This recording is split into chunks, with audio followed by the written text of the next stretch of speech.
In the grand and terrible theatre of history, there is no victory without sacrifice.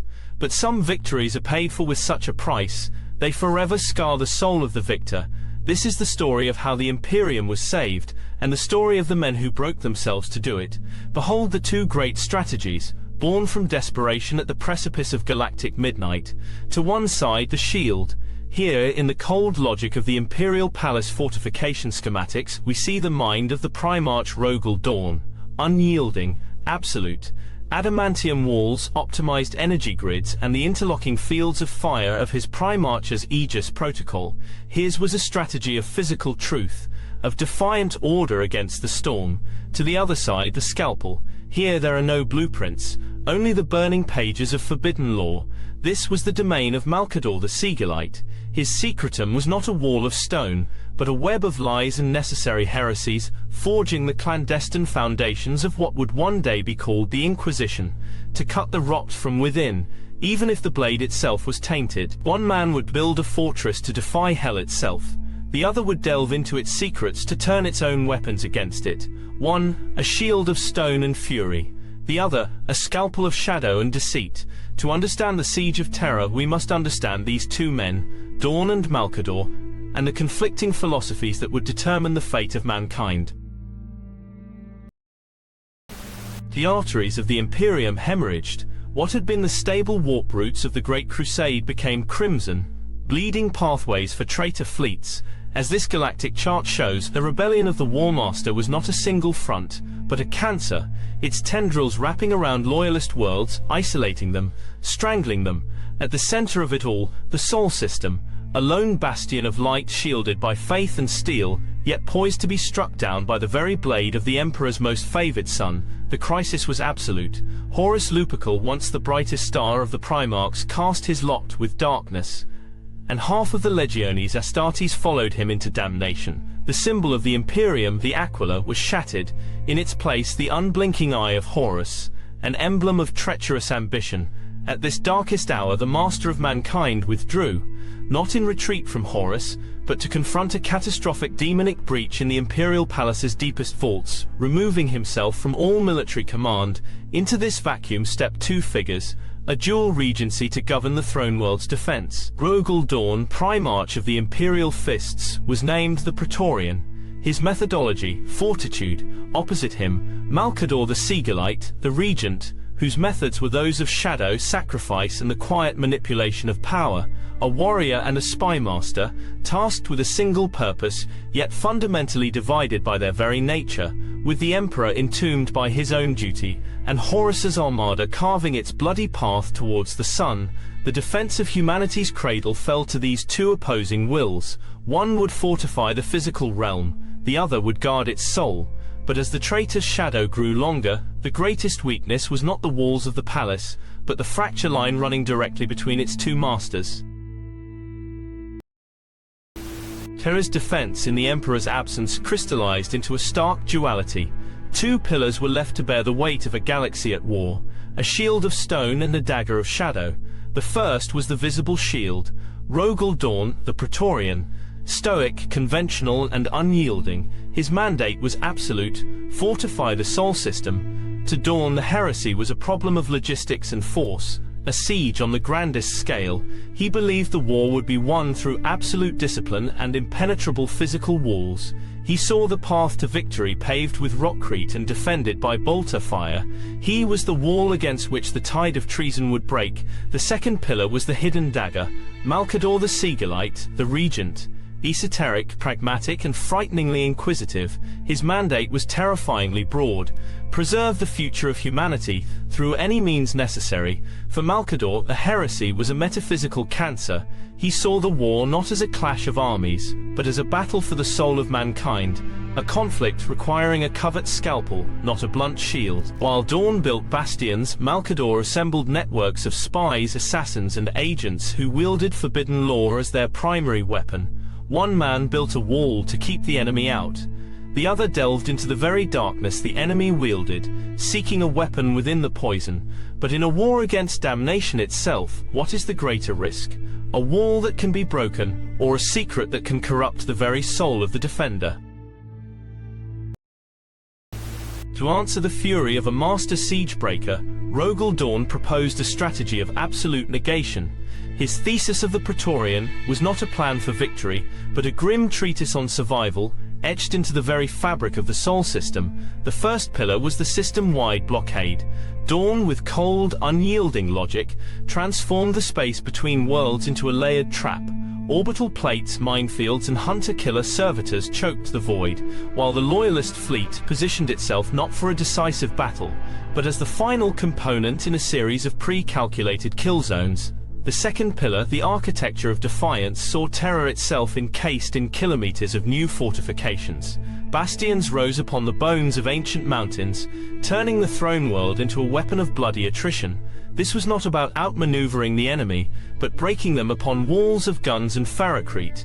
But stone and steel are meaningless without will. The final pillar was absolute discipline. Dorn placed his faith not in hope, but in the unwavering loyalty he demanded from every soul, from his own imperial fists down to the last terrified conscript of the Imperial army. We will build a wall of our dead, and when that wall falls, we will build another. The plan was a masterwork of defensive strategy, an indomitable fortress in theory, yet it conceded everything to the enemy. It was a strategy of waiting, of endurance. Dorn had prepared the ultimate anvil for the traitor hammer to strike, and now all that remained was for humanity to hold its breath, and wait for the blow tocsin of betrayal to ring at their very door. While Horus's armada blotted out the light of Sol, the throne world did not tremble.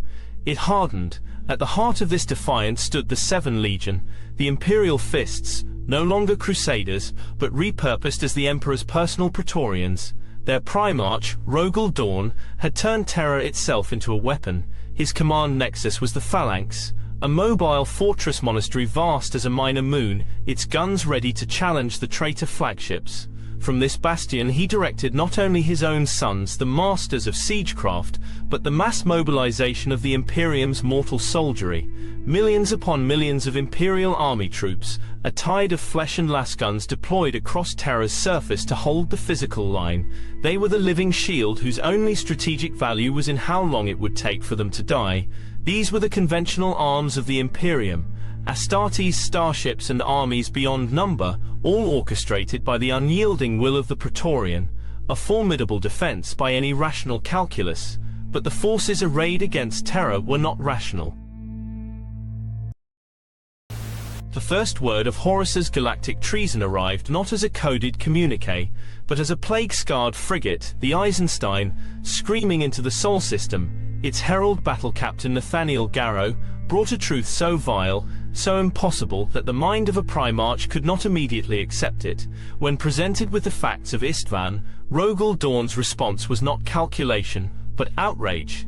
His worldview, a fortress built of loyalty and empirical fact, had no room for the concept of a brother's betrayal. In his denial, he nearly ordered Garrow's execution, seeing only a liar, a madman. The Praetorians' rigidity almost silenced the one voice that could save them. This same weakness manifested again as war preparations began. The enemy advanced, cloaked in sorcery and demonic power. Yet Dorn, in his unyielding obedience, honored the long-dead edicts of Nicaea. He ordered his own librarians, psychic warriors loyal to the throne, to be sealed away. Deep within the Phalanx, behind vaults bearing the Emperor's aquila, he imprisoned a vital weapon, choosing the cold letter of the law over the desperate reality of war. Dorn fortified the stone and plasteel of the palace, believing that absolute order was the ultimate defense. He did not yet understand that the enemy was already inside the gates, for they waged a war of the soul, and he had just locked away his sentinels. While the Praetorian of Terra raised walls of iron, and the avenging sun marshaled fleets of fire, a second, more vital war was fought. A war not of materiel but of metaphysics. A war in the shadows, orchestrated by the one man who could bear its terrible cost, Malcador the Sigillite. The Regent's grim realization was absolute. Conventional armies cannot defeat the warp. The Horus Heresy had metastasized beyond a simple military rebellion. It was now a metaphysical infection, a spiritual cancer eating at the heart of reality. To fight it with only lasguns and chainswords was to attempt to drown a tidal wave with a bucket of water. Malcador's strategy, therefore, had to be antithetical to everything the Great Crusade stood for. He would subvert the enemy from within, not without. He sanctioned the use of forbidden arts, unleashed psychic operatives whose very existence was anathema, and dispatched assassins to cripple the traitor command structure before it could ever reach the throne world. This was his ethos, the burden he chose to carry. He embraced the sins required to keep the Emperor's hands clean, becoming the monster in the dark so that the master of mankind could remain the light. As the Sigillite himself is believed to have recorded in a now-purged data slate, no one records something they wish to forget. The weapons for this new war would not be legions, but individuals, ciphers, killers, and broken heroes. And so, from the ashes of Istvan, Malcador began to gather his agents, the first of his Knights-Errant, seeding a force that would answer to no one but the throne itself. While Horus's grand legions burned galaxies in open revolt, a second, far quieter war was being waged. A war fought not in the light of exploding suns, but in the shadows of the human soul, orchestrated by the one man who could be trusted with such terrible work, Malcador the Sigillite.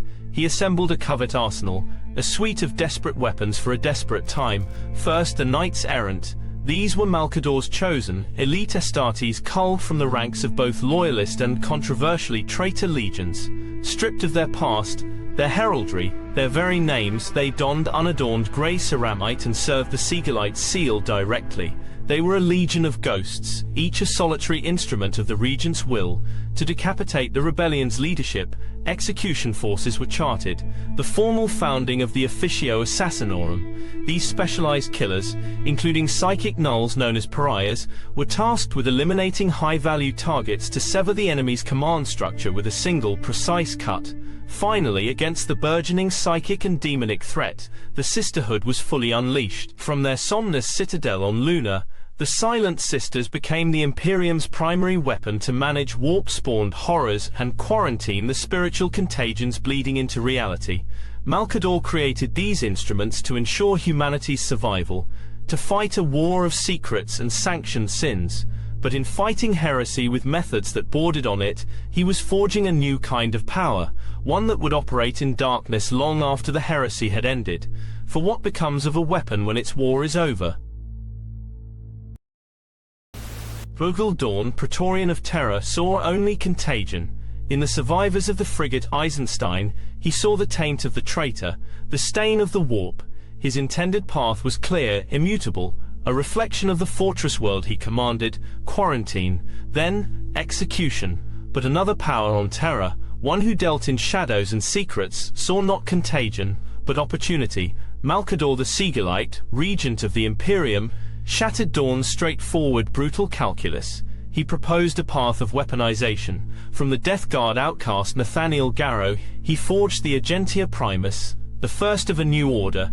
He would not be a legionnaire, but a knight-errant hunting down unique assets for a war fought in whispers. Where Dorn condemned the burgeoning religion around the mortal Euphrati Keeler, Malcador saw its power. He shielded the first living saint, aiming to turn her raw, undeniable faith into a blade against the very chaos that spawned it. Even the aged son of Horus, Yacton Cruz, was repurposed, becoming a silent executioner and living memory for purges yet to come. Malcador had chosen the unorthodox. He had collected his broken pieces, a loyal traitor, a living martyr, a witness to betrayal, and reforged them.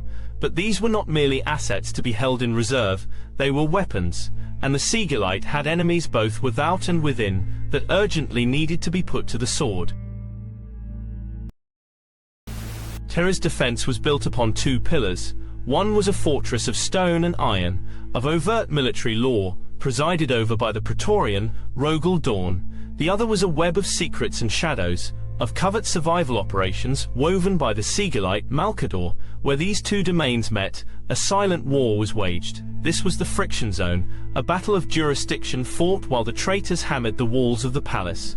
A stark case study survives in the Sigillite's fragmented logs. Needing every psychic weapon he could find, Malcador dispatched his agent, Nathaniel Garrow, to infiltrate the phalanx itself and recruit the vaulted Imperial fist librarian, Yord Massic. Garrow breached the unbreachable, only to be personally intercepted by Dorn. In the cold halls of his fortress, the Primarch made his position shatteringly clear. The record states his vox capture as, "I will choose the right moment, Death Guard. Not you. Not Malcador." Dorn refused to release his psychers, warning the Sigillite's agents not to test his forbearance again. Two men, both utterly loyal to the throne, had become obstacles to one another.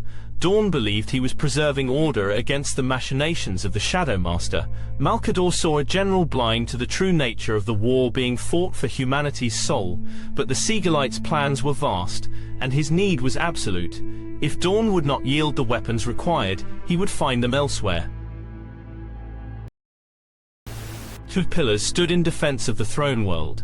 One was of unyielding stone, the other a thing of shadow and whispers. Rogal Dorn, the Praetorian, saw the coming war as a problem of engineering and attrition. Malcador the Sigillite, the Regent, knew it to be a war of souls.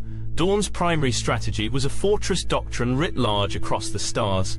Static physical fortification, a war won by bleeding the enemy upon unbreakable walls. His arsenal was the known and the quantifiable. Star fortresses, numberless regiments of massed infantry, and the indomitable might of his own legion aboard the phalanx. In contrast, Malcador waged war with the unseen blade. His strategy was one of preemptive covert strikes and surgical assassination, excising threats before they could fester. His arsenal was one of secrets and outcasts, the lethal execution forces, his proto-inquisitors and the Knights-Errant, loyal only to him. This schism was most apparent in their view of psychers. Dorn, ever the builder, demanded strict adherence to the edicts of Nicaea, seeing the psyker as a flaw to be suppressed, a potential breach in his perfect fortress. Malcador, the spy master, saw them as essential weapons against the Imperium, tools to be honed and unleashed. This was a conflict of loyalty itself.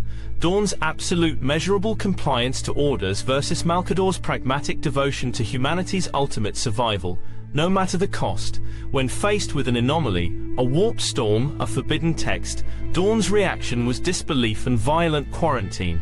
Malcador's was exploitation, study, and rapid integration into his shadow war. Two men, two irreconcilable doctrines for the salvation of mankind, locked in a silent struggle for the soul of the Imperium's defense. One believed in the strength of what was known, the other in the power of what was forbidden. As the Warmaster's shadow fell across the Sol system, the question was no longer which philosophy was correct, but whether their violent collision would shatter Terra's defenses before the first traitor even made landfall. The battle for the throne world was fought on two fronts simultaneously. One was a conflict of real space, measured in meters of wall and mountains of shell casings. The other was a war on a vertical axis, a spiritual battle against the Imperium itself. Rogal Dorn, the Praetorian of Terra, saw the war through the lens of cold, hard logic. He believed victory would be forged in the physical realm, with plasteel, rockcrete, and the unyielding bodies of the Emperor's loyal soldiers. But Malcador the Sigillite knew otherwise. He understood the esoteric truth. This was a war for the very soul of humanity. While Dorn raised his walls, Malcador labored to erect psychic wards of unimaginable power, a second unseen fortress to hold back the demonic tides that clawed at the fabric of reality. Unknowingly, the two greatest servants of the throne had forged a perfect lock. Dorn's physical walls gave Malcador the time and sanctuary he desperately needed to conduct his arcane work. In return, Malcador's psychic wards prevented Dorn's masterpiece from being rendered utterly irrelevant, a stone folly instantly bypassed by legions of Neverborn. This perfect symbiosis of the material and the Imperial was Terra's only hope, but the defense was a duet of titans, wholly reliant on the endurance of the Primarch and the Sigillite. A lock is only as strong as its mechanism, and every mechanism can be broken. While the Emperor remained entombed upon the Golden Throne, locked in his silent war, the Regent of Terra acted. Malcador the Sigillite, ever the pragmatist, saw beyond the immediate apocalypse of the siege. he looked to the ashes of the coming Imperium and began forging the future. His first act was the Titan Project. From the ranks of his wandering Knights-Errant, those loyalist Astartes orphaned by the treason of their own legions, Malcador selected 8 of potent psychic ability. They were spirited away to Saturn's largest moon, Titan, to a secret fortress that did not by Imperial record exist. To shield this nascent hope, the Sigillite enacted a ritual of unimaginable scale, the Macro Geller Cloak. Drawing on his own formidable power, he wreathed the entire moon in psychic baffles and empiric wards, pulling it partially into the warp itself.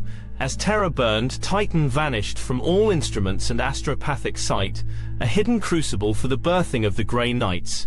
Yet, the Sigillite knew the demon was not the only enemy. From across the throne world, mortals of an inquisitive nature were gathered, not soldiers but investigators, scribes and agents whose defining trait was a capacity for suspicion. They were to be the foundation of a new secret police, an organization built to fight the rot within the heart of humanity itself, preparing for the scarred galaxy that would inevitably follow the war.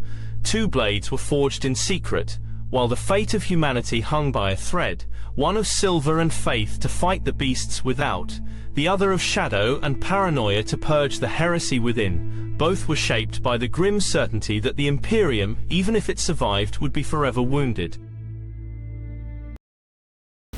Terra burned on the surface, but it bled in the soul.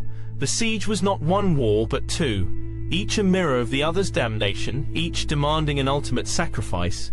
Above, in the screaming bombardment, was the physical breach. The Praetorian of Terra, Rogal Dorn, orchestrated the defense of the Imperial palace. His was a battle of numbers, logistics, and sheer bloody-minded defiance, a grinding war of attrition where every meter of wall was purchased with the lives of his sons, all to buy the Emperor time. But below, in the silent dark, a far more desperate battle was waged. This was the metaphysical breach.